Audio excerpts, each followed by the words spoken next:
بسم اللہ الرحمن الرحیم۔ آج کا واقعہ خاتم طائی کی سخاوت اور مہمان نوازی کے بارے میں ہے۔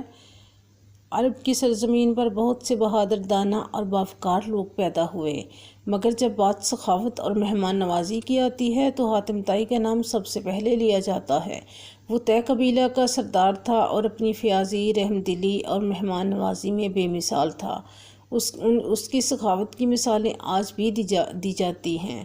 حاتم طائی کا اصول تھا کہ اس کے خیمے کے چاروں طرف رات کو آگ روشن کی جاتی تاکہ دور سے آنے والے مسافر اس روشنی کو دیکھ کر راستہ تلاش کر سکیں اور اس کے پاس آ کر قیام کریں۔ وہ کبھی کسی بھوکے کو بنا کھانا کھائے نہ جانے دیتا، نہ کسی مہمان سے نرمی کے بغیر پیش آتا، چاہے خود بھوکے رہتے لیکن مہمان کے لیے کھانے کا ضرور بندوبست کرتے۔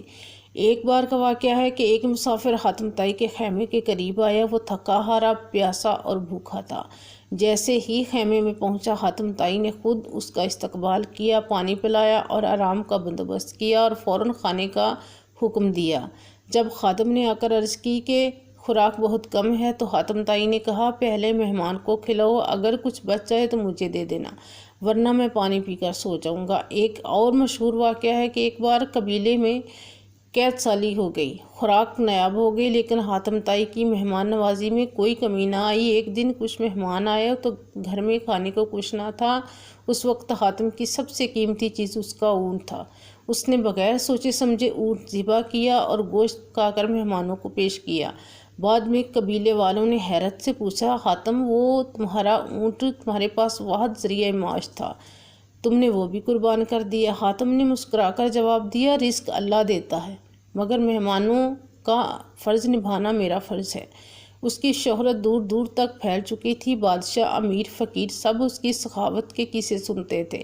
کئی بار دوسرے قبائل نے اس کی سخاوت کو آزمانے کے لیے لوگ بھیجے کہ دیکھیں یہ حقیقت ہے یا محض باتیں، لیکن ہر بار وہ حاتم کو پہلے سے بڑھ کر سکی پاتے۔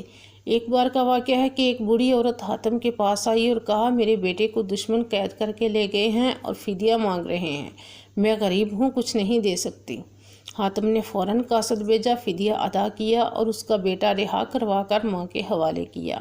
اس عورت کی دعاؤں نے حاتم کا دل مزید نرم کر دیا اور وہ مزید لوگوں کی مدد کرنے لگا۔ اس کی زندگی کا مقصد دوسروں کے کام آنا، بھوکوں کو کھانا کھلانا، مسافروں کو پناہ دینا اور ضرورت مندوں کی مدد کرنا۔ اس نے یہ سب کسی صلے یا شہرت کے لیے نہیں کیا بلکہ انسانیت کی خدمت کے لیے کیا۔